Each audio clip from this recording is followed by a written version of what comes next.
साल 1986 एक व्यक्ति दुबई की धरती पर पहुंचता है। बहुत स्ट्रगल करता है, एक कंपनी में काम करता है और धीरे धीरे वहां से उसका सफर शुरू होता है। लेकिन राजस्थानी रुकने वाले नहीं है, मारवाड़ी रुकने वाले नहीं है। एक युवा, एक वो आग, वो रुकने वाली नहीं थी। उस आग ने दुबई में ऐसी धाक जमाई, ऐसी पहचान बनाई कि आज उनको एक अलग ही नाम से, अलग ही पहचान से दुबई में जाना जाता था। फिर उसके बाद 2007 में धीरे धीरे उन्होंने अपने पूरे परिवार को बुलाया, अपने बेटे को बुलाया और उन्होंने जो वहाँ बिजनेस स्टैब्लिश किया, वो काम किया, जो दुबई में जो रुतबा राजस्थानियों का स्टैब्लिश किया, उन्होंने उस परंपरा को आगे बढ़ाया, उस चीज़ को आगे बढ़ाया और आज उनका भी दुबई में बहुत नाम है और दुबई में एक अलग ही मिनी राजस्थान उन्होंने क्रिएट कर लिया है। तो नमस्कार, बहुत बहुत स्वागत है सवाई जी आपका। धन्यवाद आपका। जो दुबई में जो मारवाड़ियों का कल्चर है, दुबई में जो राजस्थानियों ने जो धाक जमा ली है, मिनी राजस्थान बना लिया है, क्या कहेंगे उस पे आप? नहीं, हम आज भी वहाँ हैं तो एक राजस्थानी बैठे हैं। हमें वहाँ कभी फील नहीं होता है कि दुबई आकर भी हम अपनी संस्कृति भूल गए। प्रोग्राम जो भी कुछ होता है तो एक हमारी बड़ी सोसाइटी है वहाँ पे, तो कुछ भी अपना होली, दिवाली, कुछ भी होते त्यौहार है लेडीज के लिए, जो भी होता है, करवास होते हैं, सब कुछ सेलिब्रेट करते हैं। हाँ। तो एक अभी भी वहाँ कभी ऐसा फील नहीं होता है कि हम आउट ऑफ इंडिया है। हाँ। आज भी राजस्थान की संस्कृति, परंपरा, सब कुछ वहाँ भी लेके बैठे हैं। हाँ, तो जब आप 2007 में गए और पिताजी के साथ काम शुरू किया, ज्वाइन किया, ऐसा जब राजस्थान छोड़ के गए तो ऐसा नहीं लगा कि अपना गांव, अपना घर, अपना सब कुछ छोड़कर हम जा रहे हैं? कितनी मुश्किलें आई जो 2007 से 2024 का सफर, और आपने अपने पिताजी का 1986 से 2007 का सफर भी देखा है। इस सफर को आप कैसे देखते हो? सर्वप्रथम तो पिताजी की स्वर्गवासी आत्माओं को मैं नमन करता हूँ, क्योंकि उन्होंने जो स्ट्रगल किया वो हमको नहीं देखना पड़ा। वो मेरे जन्म से 6 महीने बाद 1986 में दुबई गए। फिर उन्होंने आज हमारी समाज की धुरी है, अमराराम जी पापा के चाचा है, सब कुछ उन्हीं के पीछे आज हमारा पूरा परिवार जो खड़ा है, सब उनकी मेहनत, लगन। फिर पापा जी और उन्होंने मिलकर बहुत काम किया, साथ में बहुत लॉन्ग टाइम चले। फिर 2007 में जब मैं स्कूल पूरी करके वहाँ गया, फिर हमने अपना सेपरेट काम शुरू किया। तो उसके बाद जो भी है अच्छा चल रहा है, सब ऊपर वाले की देन है और गुरु महाराज का आशीर्वाद है साथ में। जब वहाँ बिजनेस में परेशानियां आती है, गाइडेंस की जरूरत होती है, डिफिकल्टीज आती है, पिताजी की याद आती है? बिल्कुल, क्यों नहीं आएगी, पर उनका आशीर्वाद साथ है हमेशा। तो उनकी आज भी उनका आशीर्वाद हमारे साथ है और उनके आदर्शों को जिंदा रखा है दिल में। तो ऐसा कुछ फील नहीं होता है, आज भी हमारे दिल में जिंदा है वो।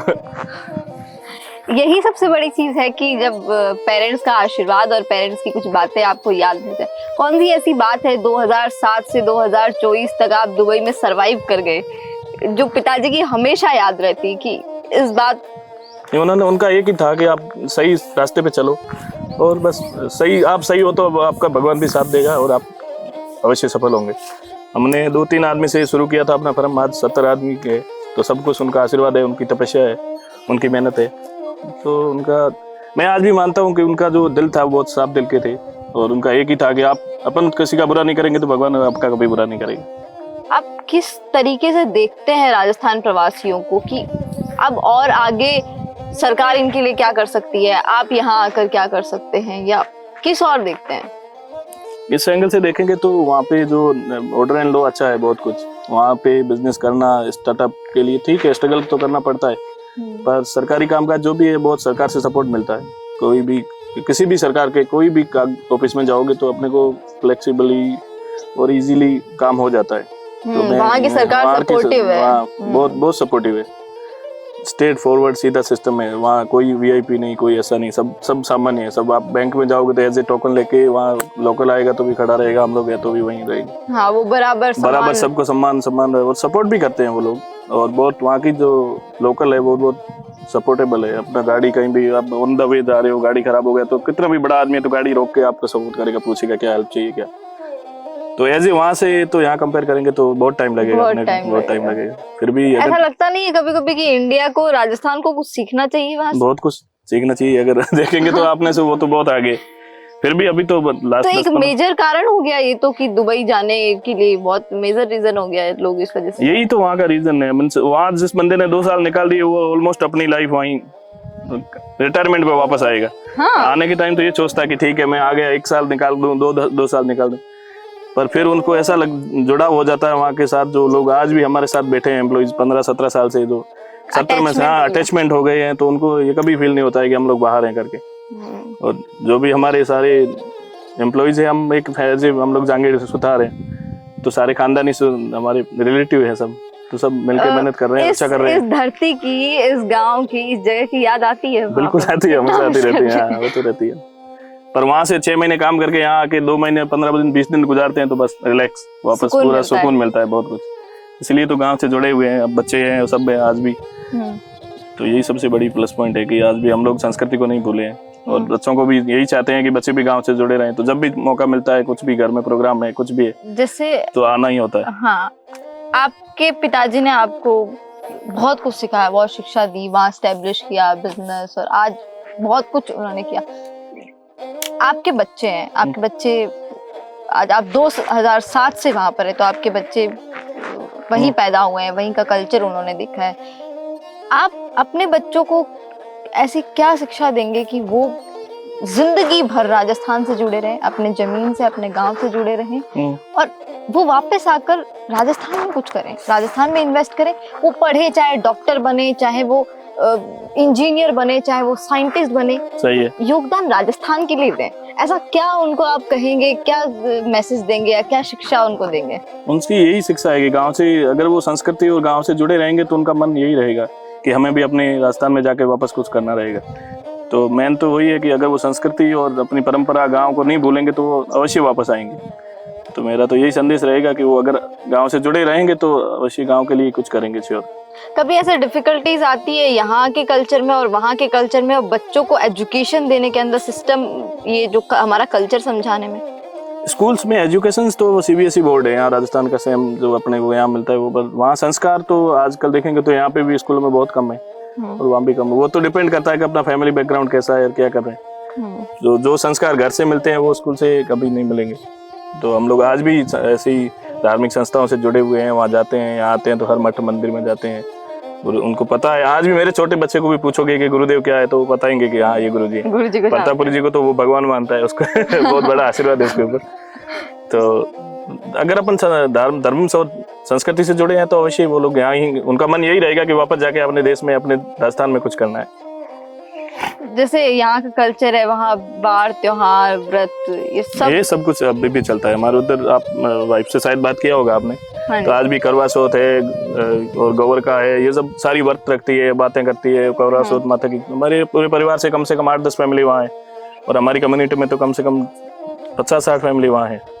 तो कुछ भी एक होगा तो सारी लेडीज इकट्ठी होकर अपनी, जो भी ऐसा नहीं फील होगा उनको कि हम बाहर हैं। आज भी वहाँ रहन सहन, पूरा पहनावा वगैरह राजस्थानी करते हैं, पूरा व्रत करेंगे, वो भी करेंगे। तीज त्योहार है तो जाएंगे बाहर झूला वगैरह में। तो अब इन सब के बीच एक जो कड़ी है वो राजस्थान सरकार, भारत की सरकार, आपको उनसे क्या सहयोग आज तक मिला, और ऐसा कौन सा सहयोग जिसकी आप उम्मीद करते हैं कि ये तो हमारे लिए कम से कम राजस्थान सरकार या भारत की सरकार हमारे लिए करे, क्योंकि हम सिर्फ थोड़े से लोग नहीं हैं, एक हमने मिनी राजस्थान बसा लिया है वहाँ पे, तो और हम एट द एंड आके हम यहीं रहेंगे। सही है, हमारी कर्म भूमि, जन्म भूमि, हम सब यही हैं। तो आप कौन सी उम्मीद कर रहे हैं सरकार की? सरकार से तो मेरी तो यही रहेगी कि NRI के लिए विशेष पैकेज होना चाहिए कुछ। अगर जैसे बाहर हैं कोई हमारे बंदा कोई मुश्किल में है तो सरकार को विशेष NRI कोटा बना के उसके लिए पैकेज देके सपोर्ट करनी चाहिए। और यहाँ आने पर भी अगर NRI को कोई विशेष सुविधा देंगे, अगर यहाँ आके हम लोग अपना बिजनेस सेटअप करना चाहिए तो उसमें सरकार से कुछ अगर विशेश पैकेज या विशेष कुछ मिलेगा सहयोग तो लोग अवश्य वापस राजस्थान से जुड़ेंगे और यहाँ इन्वेस्ट करना चाहेंगे। जैसे एक डिफरेंस आप ऐसा बताइए जो कि मान लीजिए आप दुबई में बिजनेस स्टैब्लिश करते हैं और वही बिजनेस आप राजस्थान में स्टैब्लिश करते हैं, बड़ा अंतर क्या है? मुश्किल राजस्थान में कौन सी मुश्किल आएगी और दुबई में कौन सी मुश्किल आएगी? ऐसा तो कुछ मेरे को तो नहीं लग रहा है। ऐसा कुछ आपको नहीं लग रहा है कि मतलब आप अगर राजस्थान में कोई बिजनेस अगर इन्वेस्ट करते हैं किसी चीज में, अभी तक आपने किसी अभी चीज तक तो में? कुछ नहीं, ठीक है प्रॉपर्टी में होगा, बाकी कुछ बिजनेस के तौर पे कुछ नहीं है अभी बिजनेस के तौर पे कुछ नहीं है। आप चाहते हैं आगे इन्वेस्ट यहाँ करना? पे। बिल्कुल करेंगे, प्लानिंग है, जमीन हर जगह लेकर रखा है इंडस्ट्रीज में, हाँ जी। तो सरकार से कुछ सपोर्ट मिलेगा। जैसा वहाँ से स्टेबिलिटी जो है वहाँ जो है वो यहाँ थोड़ा टफ है, क्योंकि वहाँ की लेबर के लिए पूरा मंथली सैलरी, बैंक में जाना, ये कुछ मतलब बहुत कुछ है वहाँ। लॉ एंड ऑर्डर बहुत कुछ है, और लेबर भी बहुत सेफ है वहाँ की। नहीं तो 11 तारीख को सारे गवर्नमेंट्स काम है वो बंद हो जाएंगे, कंपनी एज ए फर्म अपन कुछ भी आगे प्रोग्रेस नहीं कर सकते। सो ऐसा कुछ यहाँ भी हो तो शायद और भी अच्छा होगा। हम सरकार की बात कर रहे हैं, गवर्नमेंट से सहायता की बात करते हैं। सरकार बनती है, बिगड़ जाती हाँ, वो है, तो आती कांग्रेस जाती की रहती आती है, है, सब बीजेपी की जगह आती है, बहुत सारी स्थितियां होती है। आप वोट देने आते हैं? जी बिल्कुल, आज तक तो ऐसा कभी मिस नहीं किया। कोशिश तो पूरी करते हैं कि हम, हमारा वोट है तो हमारा अधिकार है। सेलिब्रेट करते हैं वोट को। हाँ। आपको क्या लगता है जो दुबई में यहाँ के कितने प्रतिशत लोग रह रहे हैं जो कि वोटिंग को एक त्योहार की तरह लेकर यहाँ आते हैं, वोट करते हैं? और ऐसा देखेंगे तो क्योंकि एज ए बिजनेसमैन तो कम है, और as a blue collar labour के हिसाब से लोग ज्यादा हैं, तो उनका पॉसिबिलिटी नहीं होता है। वोट बैंक तो वो है बहुत बड़ी। सो अब जैसे एज ए मेरे पास 70-80 लोग हैं, तो उनकी वोट बैंक, उसमें से हम लोग कोशिश करेंगे तो 5-7 लोग आ सकते हैं, पर जो एज ए लेबर काम कर रहे हैं उनका पॉसिबिलिटी नहीं होता है हर टाइम हर वोट में आके पहुंचना। तो सरकार कुछ ऐसा ऑनलाइन वोटिंग सिस्टम करेगा, एनआरआई बाहर से बैठ के अपना वोट कर ले, फिंगर से, आईप्रिंट से, एम्बेसी से कैसे भी, कुछ ऐसी कोई सहायता तो होगी एक बहुत बड़ी वोट बैंक सरकार के लिए प्लस पॉइंट होगा। और वो एक जैसे हमारे गांव से अब कम से कम हमारी फैमिली के 70 वोट बाहर है, तो उसमें कितना कोशिश करेंगे तो 10-15 वोट पहुंच पाएंगे, सब नहीं पहुंच पाएंगे। तो अगर सरकार ऐसा कुछ सिस्टम करे कि वहां से बैठ के वोट कर लें तो एक बहुत बड़ा प्लस पॉइंट रहेगा, सबके लिए सहूलियत होगी। और सिर्फ एज ए राजस्थान नहीं, ऑल ओवर इंडिया में कितने, दुबई को छोड़ के भी बहुत जगह, बहुत देशों में लोग रहते हैं। ऑनलाइन वोटिंग सिस्टम कुछ कर लेंगे तो फर्जी भी नहीं पड़ेगा, और उसके फिंगर से होगा या आई प्रिंट से होगा, तो वो बहुत बड़ा सरकार को भी सपोर्ट होगा, और हमें भी फील होगा कि हाँ हमारा वोट लग गया। वोटिंग की हम बात कर रहे हैं, सरकार की हमने बात की, आपने बहुत सारी चीजों पर बताया। एक कल्चर की हम बात करते हैं, यहाँ का जो कल्चर है, वहाँ के जो कल्चर है, सबसे बड़ा अंतर आपने आज तक क्या देखा? कि जैसे मान लीजिए आप जब लेबर की बात कर रहे हैं, यहाँ के जो लोग हैं जैसे आस पड़ोस के, आपने बहुत सबसे ज्यादा लेबर है जी, वो लेबर यहाँ वो काम नहीं कर रही है, लेकिन वहाँ जाके वो कर रही है, वही है ना। तो ये कारण क्या है इसका? हम सबसे बड़ा कारण अगर जाने, वो काम अगर वो यहाँ करे तो राजस्थान की एक अलग लेवल पर ग्रोथ हो जाएगी। वहाँ बंदा काम करेगा तो एक ईमानदारी से करेगा, परफेक्टली वो अपनी ड्यूटी को ड्यूटी समझता है। जैसे 8 घंटे ड्यूटी रहती है, 6 घंटे ओवर टाइम, 14 घंटे बंदा, वो यहीं का बंदा वापस यहाँ आता है तो वो काम नहीं करना चाहेगा, पर वहाँ उसको परफेक्टली ड्यूटी को पूरा ड्यूटी समझ के काम करता है। इसका कारण तो शायद पैसा टाइम पे मिलना, सब कुछ स्टेबिलिटी, ये सबसे रहन सहन, वहाँ मतलब एज ए लेबर भी है तो यहाँ की मिडिल क्लास की और वहाँ की लेबर की लाइफ अच्छी है, रहने के, खाने से, पीने से सब कुछ अच्छा है। और वहाँ बैठेगा तो एक, जैसे वहाँ रहेगा तो 1 साल रुकना पड़ता है, नॉर्मली 2 साल का रहता है, बस 1-1.5 साल में से पहले कोई बंदा वापस नहीं आता, तो एक यूज ऑफ अमाउंट वो अपना इकट्ठा कर लेता है। तो एक बार गया वहाँ, उसको लगा कि हाँ अभी ठीक है, 1-2 लाख 3 लाख बांध दिए, तो फिर वो वापस उसका यही रहेगा कि हाँ वहाँ जाऊंगा तो मैं पैसे कमा लूंगा। ये सबसे बड़ी आपका बिजनेस है, आपके बिजनेस में जैसे आपका फर्नीचर का बिजनेस है और बहुत अच्छे तरीके से एस्टेब्लिश है, कैसे ग्रोथ हुई, कैसे उसको आगे बढ़ाया, कैसे जो यहाँ का जो ये जो फर्नीचर का और यहाँ की जो क्रिएटिविटी है, कैसे दुबई के लोग किस एंगल से पसंद करते हैं उसको? देखो वहाँ एक हम लोग खानदानी काम है हमारा, जैसे हमारे फिक्स क्लाइंट्स है आज भी, तो एज ए कारपेंटर हम लोग खानदानी, विश्वकर्मा का ये वरदान है हमारे ऊपर। सो एक बार जो हमारे साथ जुड़ गया वो किसी दूसरे के पास नहीं जाएगा। अच्छा। तो राजस्थानी कारपेंटर की तो अलग ही खासियत है, क्योंकि उनकी क्वालिटी, उसके बाद वहाँ मशीनरी भी बहुत एडवांस है। सो हमने शुरू किया तो 3-4 आदमी से शुरू किया था, धीरे धीरे सबका, बोल रहे हैं ना, सबका साथ सबका विकास, तो ऊपर वाला जितनी मुंह दिया है वो खाना भी देगा। तो 2 आदमी था तो 2 का काम मिलता था, 70-80 आदमी है तो उनका भी काम मिलता है। तो सबका नसीब है, सबके नसीब के ऊपर हमारा भी पीछे चल रहा है। ये जो कारपेंटरी का काम है, इसको यहाँ भी पहचान मिल सकती थी? क्यों नहीं मिल सकती? यहाँ अगर इंडस्ट्रीज को आगे लाना है तो कुछ हमारी कम्युनिटी के भी बहुत लोग हैं जो अच्छा सा यहाँ कर रहे हैं। अब नरसिंह जी ने संसद भवन का काम किया है तो हमारे लिए प्राउड है। पूरे समाज के लिए एक प्राउड एक आइडियोलॉजी बन गई है पूरे समाज की पहचान बन गई है आज। बिजनेस आइकॉन मोदी जी ने विश्वकर्मा बोर्ड भी बनाया है, तो वो एज ए मतलब हम फील करते हैं, प्राउड फील करते हैं कि हाँ कोई अपना है जो वहाँ उस लेवल पे काम कर रहा है। और जो उन्होंने हॉस्पिटल बनाया हाँ, उस पर भी 28 को है ना ओपनिंग है, तो वो भी एक गर्व की बात है। वो हम भी कुलरिया है, वो भी कुलरिया है, एक भाई भाई समझो आप।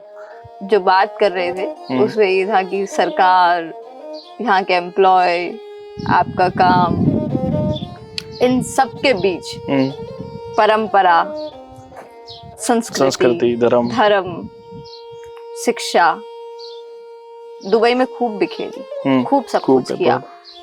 और आज दुबई की कह सकते हैं कि 40% या 45% पॉपुलेशन इंडिया की होगी, या जो वहाँ की फाइनेंशियल ग्रोथ है, या वहाँ का जो इंफ्रास्ट्रक्चर है, या वहाँ के जो कारपेंट्री है, उसमें बहुत बड़ा हाथ है। बहुत बड़ा हाथ है हमारी कम्युनिटी का, हमारे समाज का भी बहुत बड़ा हाथ है। हाँ, और आज वो इंफ्रास्ट्रक्चर, ग्लैमरस दुनिया, और लोग वहाँ घूमने जाते हैं, तो वो यहाँ क्यों नहीं हो पा रहा है? यहाँ हो जाए तो फिर क्या वो हम, यहाँ तो नेचर भी बहुत कुछ आप दे रहा है। वहाँ नेचुरलिटी देखेंगे तो दुबई में इतना कुछ नहीं है, वो लोग फिर भी कितना डेवलप किया है। आप सोचो, अपने यहाँ पे एक पौधा लगेगा उसको पानी पिलाना मुश्किल हो जाता है, वहाँ वो लोगों ने ऑन रोड पानी पिला पिला के पौधे और गार्डन लगाए। इंडिया को तो नेचर भी बहुत साथ दे रहा है, तो टूरिस्ट में अगर यहाँ तो वो उनका लेवल देख के यहाँ अपन कुछ करें तो बहुत कुछ हो सकता है। जैसलमेर आज टूरिस्ट की दृष्टि से देखें तो बहुत आगे, तो सरकार सपोर्ट करे तो और भी आगे जा सकते हैं। जैसे आप पोखरण से हैं, अगर आप ऐसा सोचें कि आप इन्वेस्ट करें या कोई भी आइडिया आपके दिमाग में है, आप किस चीज को लेकर, किस चीज में यहाँ पर पोखरण में इन्वेस्ट करेंगे? किस चीज का बिजनेस अगर आपको करना होगा या किस चीज में इन्वेस्ट करना होगा, कहाँ करेंगे? ऐसा तो अभी तो कुछ सोचा नहीं है, मतलब यहाँ पे तो स्कोप बहुत है। टूरिस्ट लाइन में करना चाहे तो आज के टाइम में हम लोग बाहर जाते हैं, हमारे रिसोर्ट्स वगैरह देखते हैं, वो लेवल पे अगर यहाँ पे वो कैटेगरी का यहाँ करेंगे तो यहाँ बहुत कुछ है, बहुत कुछ। क्योंकि आज के टाइम में क्वालिटी नहीं मिल रही है। पैसा तो हर आदमी देने के लिए तैयार है, पर स्कोप नहीं है उस लेवल की फैसिलिटी नहीं मिल पाती। तो उस लेवल की फैसिलिटी करने के लिए रिस्क लेके थोड़ा करना पड़ेगा, पर करना चाहते हैं तो बहुत कुछ है। आप कर सकते हैं कभी इन फ्यूचर? बिल्कुल करेंगे, क्यों नहीं करेंगे। प्लान है कुछ, एक प्लान बी होता है ना, तो प्लान बी में रखेंगे वही कुछ इंडिया, कुछ राजस्थान गांव, होम टाउन पोखरण के लिए कुछ करेंगे। पोखरण के लिए इन्वेस्ट करना है, यहाँ के लिए कुछ करना है। बहुत सारी चीजें हैं, वहाँ ग्रोथ हो जाती है, वहाँ के लोग वहाँ काम कर रहे हैं, यहाँ नहीं आ पा रहे हैं। इन सब के बीच सरकार की भी हमने बात की, वोटिंग की भी बात की, लेकिन एक बड़ी चीज, जैसे बहुत लोगों से मिली, बहुत लोगों से बात की, सामान्य लोगों से बात की, वो कहते हैं कि हमें वोटिंग के टाइम याद कर लेते हैं। हाँ, ये तो बहुत बड़ा हमें वोटिंग के टाइम याद कर लेते हैं, उसके बाद हमारी कोई भी परेशानी होती है, कोई भी मसले होते वाला नहीं है, भूल गए हमें। ये आज हमें याद नहीं करते, हमारी कोई परेशानी सॉल्व नहीं करते, चाहे वो बड़ा बिजनेसमैन हो, चाहे वो सामान्य, जो उसको उम्मीद है वो नहीं मिल पाता है वापस। जिस उम्मीद के साथ हम जो चाहते हैं, एक एज ए सरपंच या एज ए एमएलए कुछ भी, पर जो जिस उम्मीद के साथ हम दौड़ भाग करते हैं कि हमें ये मिलेगा, पर वो नहीं मिल पाता, ये श्योर है। क्योंकि पता नहीं कहाँ कमी रह जाती है, या कुछ उस पर कुछ करना चाहिए पक्का सा। जो उम्मीद के साथ काम करते हैं कि हाँ हमारे हैं, हम ये करेंगे तो हमारा ये डेवलप होगा, पर वो वापस नहीं हो पाता। उसका रीजन कुछ तो शायद गवर्नमेंट की वजह से भी होगा, सरकार की वजह से भी होगा, सरकारी कर्मचारी, अधिकारी, जो भी आप देख लो। पर जो चुनाव के टाइम में जो वादे किए जाते हैं वो पूरे नहीं होते हैं। बहुत प्रवासियों को भी याद किया जाता है चुनाव के टाइम, एक के पास कॉल आती है। फिर वही प्रवासी अगर एयरपोर्ट पे आते हैं तो वहाँ तंग करते हैं, बोले कि ये लेके आए, वो लेके आए, वो करो, ये करो, वो ये जैसे एयरपोर्ट पे लेके आए, तो एक बड़ी समस्या है, चाहे वो सामान्य वर्ग का इंसान हो या बड़ा बिजनेस आइकॉन हो।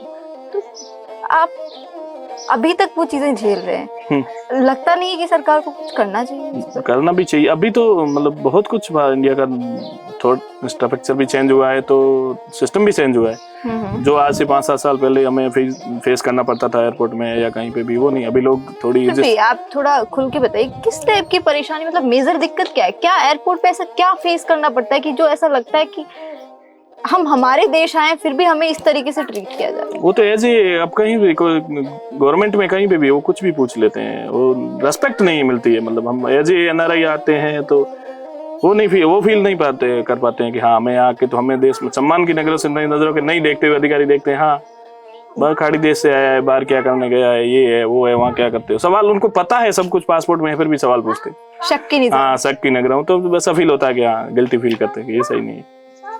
चाहे वो कोई भी वर्ग के लोग हो, चाहे वो बिजनेस के हो। थोड़ी देर बाद जाते हैं बेटा। ये भी मारवाड़ी बोलते हैं। तो आपने इतने छोटे बच्चे को भी वहाँ का कल्चर सिखाया है? घर में तो मारवाड़ी है ना, तो वो तो बोलेगा पक्का। बहुत, ये तो फिर एयरपोर्ट वाली तो बड़ी समस्या है। वो तो मेरे हिसाब से तो सबको फील करनी पड़ती, आई थिंक से। चाहे वो बड़ा बिजनेसमैन हो या फिर हाँ एजेंट, वो परेशान करना चाहे तो एक कुछ भी गलती निकाल के कर लेते हैं, पर अभी फिर भी फील करते हैं कि अभी पहले से कुछ बेटर हो रहा है, अच्छा फील करते हैं, रेस्पेक्ट भी मिलती है। और जो आज से 5 साल इसमें सरकार तो ये कह देती है कि भाई हमें करना पड़ रहा है क्योंकि वहां से तस्करी हो रही है यहाँ पे। नहीं, तस्करी करने वाले का तो निकल जाते हैं और पकड़े, पूछताछ सिंपल परिवार या सिंपल फैमिली के साथ बंदा आ रहा है उससे पूछताछ करेंगे, तो तस्करी करने वाला बंदा तो चोरी से लाएगा ना। पहन के कुछ गोल्ड आ रहा है 20 ग्राम उसके पास है तो उसको तंग करना, वो बेचने के लिए तो नहीं लेके आएगा। वो भी उनको सोचना चाहिए कि हाँ, और वो अगर करना चाहे तो उतने में भी वो बहुत बात का बतंगड़ बढ़ा के खड़ा कर लेंगे लाइन में, बोले ये कर लो वो कर लो। हाँ, परेशान करना होगा बस। तो पर अभी बहुत कुछ इम्प्रूवमेंट हुआ है। बॉम्बे, दिल्ली, जयपुर से आते हैं तो अच्छा फील करते हैं कि हाँ थोड़ा रेस्पेक्ट करते हैं। जैसे रेस्पेक्ट की बात आई तो ऐसा लगता है कि रेस्पेक्ट आपने कमाई है, मेहनत किया है ना हमने, मेहनत की, ये कमाई है वो। क्योंकि दुबई में जाके राजस्थानियों की इतनी ग्रोथ, वहाँ जाके भी यहाँ लोगों को फील होता है कि वहाँ जाके ऐसे ही पैसे पड़े हैं लेके आने, वो नहीं है। वहाँ बहुत मेहनत करना पड़ता है। पापा जी और ने बहुत ऐसा दौर उनका समय था कि उन्होंने बहुत तपस्या की, बहुत बहुत बहुत बहुत बोलेंगे तो हम आज के टाइम में वो फील नहीं कर पाएंगे। हमने नहीं फील किया तो हमारे बच्चे तो नहीं फील कर पाएंगे। कोई टाइम था जब 2-2 साल तक घर आते थे तो पता नहीं था कि घर का कौन सा सदस्य है या नहीं, कोई कागज पत्र नहीं था, सिर्फ वो उसके बाद कागज देने शुरू किए, कागज आते थे, उसके बाद फोन पे बात होती थी। यहाँ से पोखरण जाते थे, मैं जब छोटा था तो पोखरण जाते थे फोन के लिए, वहाँ भी लाइन लगती थी। शुक्रवार वहाँ फ्राइडे होता है ना, फ्राइडे को छुट्टी होती थी तो पापा का फोन आता था तो 1-1 घंटे 10-15 फैमिली जो हमारे यहाँ उस टाइम थे सब इकट्ठे होके बात फोन के लिए। किसकी घंटी बज गई कि उसका फोन आ गया, अरे मेरा नहीं उसका आ गया, तो एक कोई टाइम था। और आज का दौर ये है कि वहाँ बैठ के क्या बना है क्या खाया सब कुछ दिख रहा है। तो समय के साथ बदलाव तो हो रहा है, बहुत कुछ हो रहा है। क्या लगता है उस दिशा पे राजस्थान भी जा रहा है जिस दिशा पे आज हम दुबई की प्रोग्रेस देख रहे हैं, वैसी प्रोग्रेस हम यहाँ भी उम्मीद करते हैं कि होएगी, जरूर होगी अच्छी। तो जैसे आपकी कंपनी है, आपकी कंपनी में आपने राजस्थान के लोगों को, अपने लोगों को, यहाँ के लोगों को, आप कितने लोगों को आपने एम्प्लॉयमेंट वहां पर दिया है? आप कितने लोगों को वहां पर लेकर गए? 85% हमारे ग्रुप हमारे समाज के ही हैं सब, सुथार हैं सब हमारे, बोलते हैं ना मारवाड़ी में भाई सैनी है सब, तो पूरा परिवार ऐसे वही है। जैसे ऑफिस से लेके काम करने वाले सब वही है। फिर जो एज ए ड्राइवर है या पेंटर लोग है वो यूपी वाले हैं बाहर के।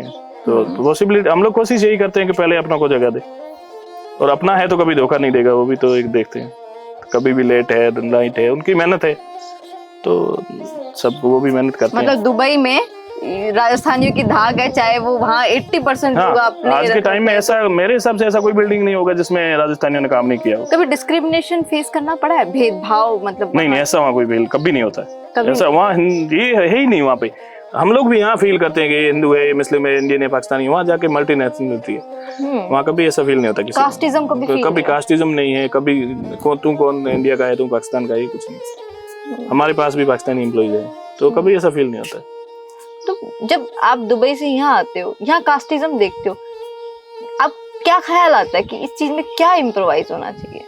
इसको मतलब एक एज ए कास्टिंग तो ये तो वोट बैंक ही हो गया मेरे हिसाब से, तो और तो कुछ नहीं, सिर्फ वोट बैंक। हाँ, और कुछ नहीं। बाकी क्या है, सब इंसान है, ऊपर वाले के घर से तो सब इंसान बन के आते हैं। नुकसान उठाना पड़ता है, बहुत कुछ उठाना पड़ता है। टूटते हैं, समाज में टूटोगे, आप समाज में बट जाओगे, फिर जातिवाद में बट जाओगे तो वो नहीं रहेगा। अगर आप यहाँ देखा तो फॉर एग्जाम्पल गाँव में पहले तो कोई भी त्योहार हो, ईद हो, दिवाली हो, होली हो, सब एक जगह नहीं बैठता। अब अभी वो नहीं, हमारे आज भी कल्चर है वो, अभी भी हमारे घर, हाँ हमारे अभी 20-22 घर हैं तो होली दिवाली पे एक ही जगह बैठते हैं। हमारी जैसे मेरे दादाजी के परदादा जी बड़े थे, हेमाराम जी है वो, नगाराम जी मेरे परदादा जी थे, हेमाराम जी मेरे परदादा जी के छोटे भाई थे। तो आज भी सुबह हमारे यहाँ होगा तो शाम को वहाँ होगा, ऐसा रहता है। आज भी कल्चर है, औरतें एक दूसरे के घर में जाती है, सब होली दिवाली तीज त्योहार जो भी है। तो अभी ऊपर वाले सीधे ऐसे हमारे जो आपसी प्रेम है वो एक अच्छा संदेश है आने वाली पीढ़ी के लिए, बच्चों के लिए भी। जैसे हम यहाँ हमने जैसे कास्टिज्म की बात की, आप बोलते हो कि वहाँ पर ना हिंदू है ना मुस्लिम है और सबको एकदम, चाहे वो पाकिस्तान का हो, चाहे वो यूके का हो, चाहे वो हिंदुस्तान का हो, वो एज ए इंसान देखते हैं, धर्म वगैरह कुछ नहीं है वहाँ पे। और हम भी यहाँ से वहाँ जाने के बाद यहाँ के लोगों को भी वही फील नहीं होती कभी। एक ही किचन में यहाँ हिंदू बना रहा है, मुस्लिम बना रहा है, यहाँ अपना वेज बना रहा है या नॉन वेज बना रहा है, कुछ जो मर्जी, सब अपनी फ्रीडम है, जो खाओ। जैसे लेबर कैंप है वहाँ सारे अपने यहाँ आके फील करता है कि मैं हिंदू हूँ, मैं मुस्लिम हूँ, ये नहीं खाना चाहिए, वो नहीं खाना चाहिए। वहाँ सब अपने में सब है, कोई खुश है, कोई दिक्कत नहीं, कोई किसी के साथ किसी को कोई है ही नहीं समस्या ही। ये नहीं लगता कि यहाँ की रुकी हुई ग्रोथ की सबसे बड़ा कारण जातिवाद सबसे बड़ा कारण, वोट जातिवाद का वजह ही वोटिंग है, वोट बैंक की वजह से तो जातिवाद फैलता है, नहीं तो नहीं होगा। और उसका और कोई औचित्य नहीं है, कोई किसी की, शायद मेरे हिसाब से तो ऐसा नहीं होना चाहिए कुछ। सब पैदा होने के टाइम तो सब इंसान है, फिर हिंदू के घर पैदा हो गया तो हिंदू होएगा, मुस्लिम के घर पैदा हो गया तो मुस्लिम होगा, ऐसा कुछ नहीं है। तो ऐसा नहीं समझ के अलग बात है, अगर समझ के अपन इसको डीपली सोचें तो हो भी सकता है, पर अपनी कम्युनिटी, अपना समाज, वो तो सबको अच्छा लगता है, और उसको वोट बैंक के टाइम में थोड़ा मिसयूज कर लेते हैं लोग, वो सही नहीं है। अभी हम जब से बात करें तब से एक ही चीज आ रही है, राजस्थान का लॉ एंड ऑर्डर, भारत का लॉ एंड ऑर्डर, यहाँ की सरकार, यहाँ की कास्टिज्म, यहाँ का ये मतलब मेजर सारा अगर घुमाकर अगर हम देखें तो सारी जो शक की निगाहें या जो एक जो सुई खड़ी होती है वो सरकार पे ही। सर इसको सरकार को तो नहीं बोल सकते हैं, इसके लिए सब बराबर जिम्मेदार हैं। जैसे भ्रष्टाचार करने वाला और फैलाने वाला दोनों ही है ना, जो रिश्वत देने वाला भी उतना गुनाहगार है जितना लेने वाला। तो ये तो इसी वजह से आप राजस्थान में आके इन्वेस्ट नहीं कर रहे हैं ऐसा? मेरे हिसाब से शायद यही है, तो हो सकता है इसी वजह से। बाकी लॉ एंड ऑर्डर तो अपना शायद मेरे हिसाब से सबसे अच्छा है, पर उसको फॉलो नहीं होता है। अगर उसको फॉलो करेंगे तो किसी चीज की जरूरत ही नहीं। वहाँ पे क्या है, कानून को लोग कानून मानते हैं, उनको पता है कि गलती कर दी तो सजा मिलनी है, तो इसी वजह से कोई बंदा गलती करने से पहले 5 बार सोचेगा। यहाँ तो गलती करने से पहले रास्ता निकल जाता है, यहाँ मैं ये गलती करूंगा तो उसके पीछे जुगाड़ है कि ये नौकरी हो जाएगी, पर वहाँ वो कुछ नहीं है। जो आगे आप सिस्टम में गलत हो तो गलत ही होगा उसका तो आगे। ये सारी जो चीजें अपब्रिंगिंग के अंदर आई जाती है, मान लीजिए आपके जो बच्चे हैं, आपके बच्चों के अंदर आप वहाँ पे स्कूल में रूल्स देखे हैं, आपकी कंपनी में रूल्स देखे हैं, वहाँ की सिटी के रूल्स देखे हैं, चाहे वो ट्रैफिक रूल्स हो, चाहे वो वहाँ फॉलो करते हैं, सब वहाँ फॉलो करते हैं। तो ये ऐसा भी हो सकता है कि वहां से, जैसे कुलरिया जी का हम एग्जाम्पल दे रहे हैं, कुलरिया जी ने 3 साल काम किया, 3 साल उन्होंने सीखा, वहाँ की चीजें सीखी, वहां से जो ग्रैब करना था, जो कैप्चर करना था, जो सीखना था सीखा, और वापस आके यहाँ पे सेटअप किया। तो क्या आप अपने बच्चों को ये शिक्षा देंगे? बिल्कुल देंगे, क्या देंगे। यहाँ मतलब आप उनको एक चीज जो बचपन से आप बोले या जो आपके पेरेंट्स ने आपको बोली थी, हमने जैसे पहले भी जिक्र किया था, तो किस दिशा में आप उनको ऐसा बोलेंगे कि आप क्या ऐसी शिक्षा देंगे? मान लीजिए वो वहाँ की लाइफस्टाइल से इन्फ्लुएंस होते हैं, वहाँ के कल्चर से इन्फ्लुएंस होते हैं, तो राजस्थान के कल्चर से आप कैसे उनको इन्फ्लुएंस कर सकते हैं? क्योंकि ग्लैमरस दुनिया है आज की, तो सोशल मीडिया की दुनिया है, राजस्थान को किस तरीके से अपने बच्चों को प्रभावित करवा सकते हैं? नहीं, वो संस्कृति से जुड़ेंगे ना तो अपने आप रहेंगे ना प्रभावित, तो उनको पता रहेगा कि हाँ अपनापन है, वहाँ पे ये है, धर्म है, सब कुछ है। तो अगर वो हम लोग को जब भी मौका मिलता है यहाँ आते हैं, संस्कृत और यहाँ से जुड़े, गांव से जुड़ा हुआ आदमी है, तो वो कभी अपनी संस्कृति और इसको नहीं भूलेगा।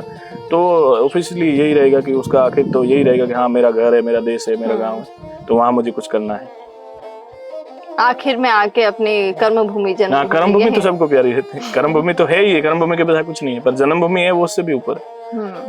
कर्मभूमि में कर्म करेंगे तो जन्मभूमि अपने आप अच्छी लगेगी, और यहाँ आएंगे। यहाँ आते हैं तो हर जगह जाते हैं, मिलते हैं बच्चों को परिवार के साथ, आज भी तो हमको भी रहता है कि हाँ हमारे भी कोई है पीछे। नहीं तो एक आप वहाँ जाके सेट हो जाओ अपने, वो फिर अपना क्या बोलेंगे सेल्फिश लाइफ हो गई।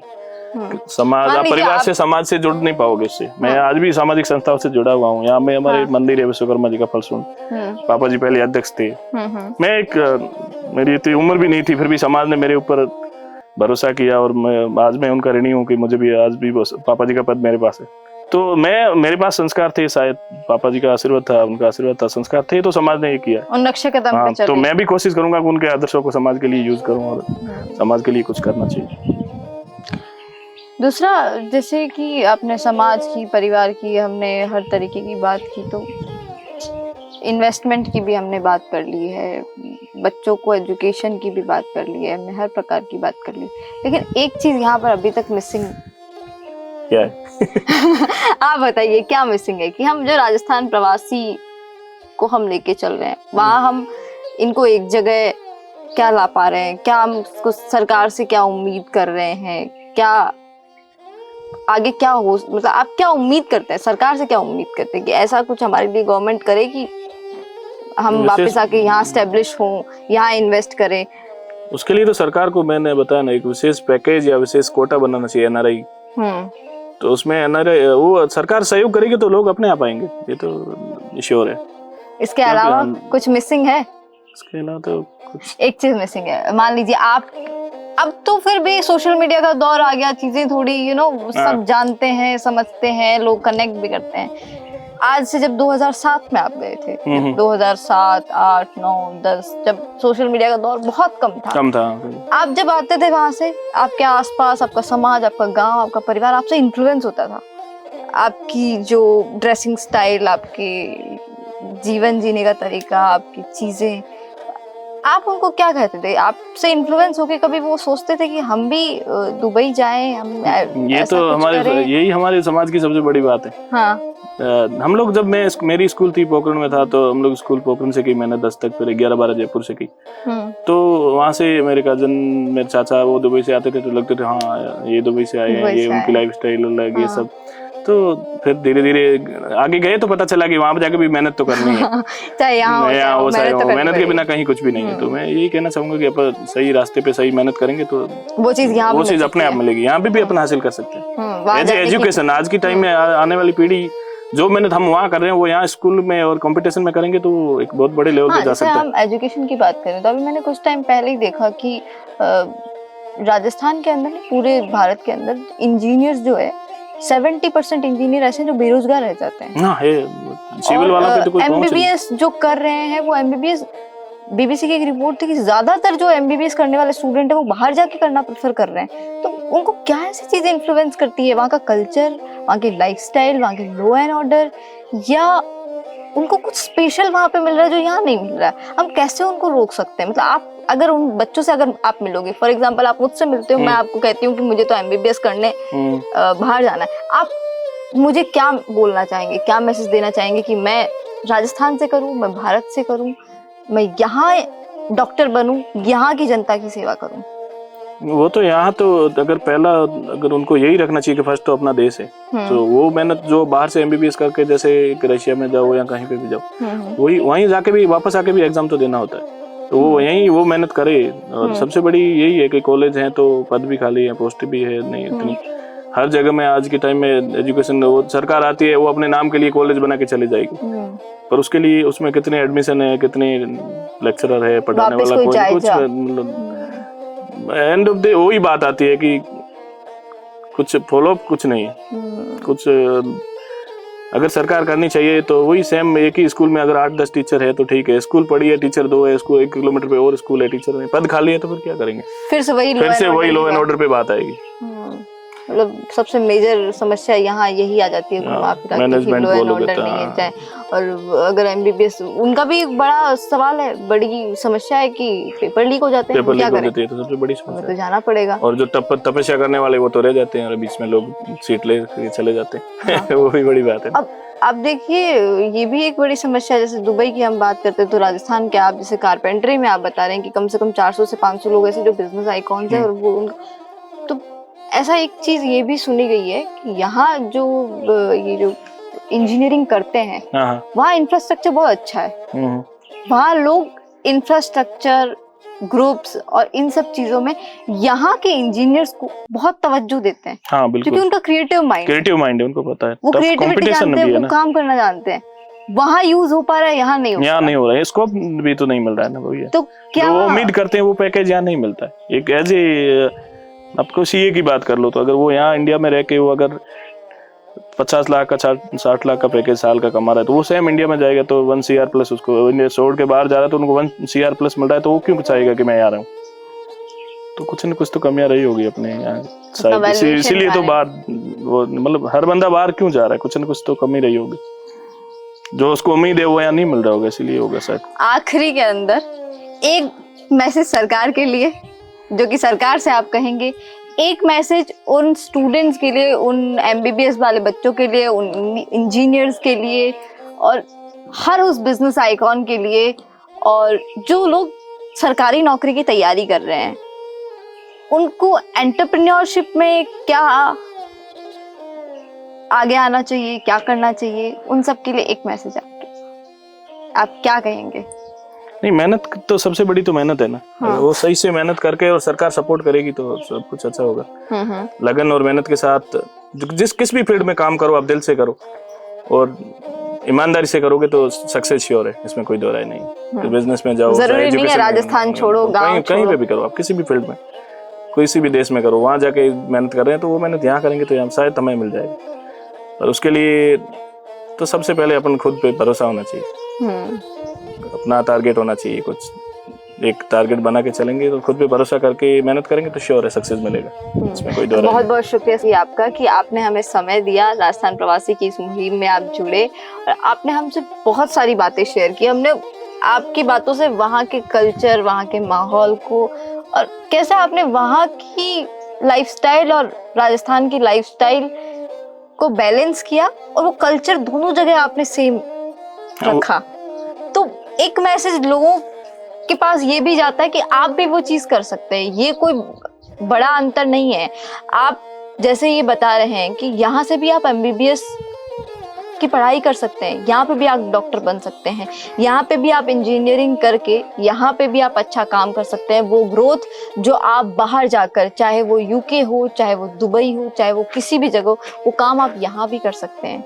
नहीं छोड़ना पड़ेगा आपको अपना गांव, नहीं छोड़ना पड़ेगा आपको अपना शहर, नहीं छोड़नी पड़ेगी आपको अपनी जन्मभूमि।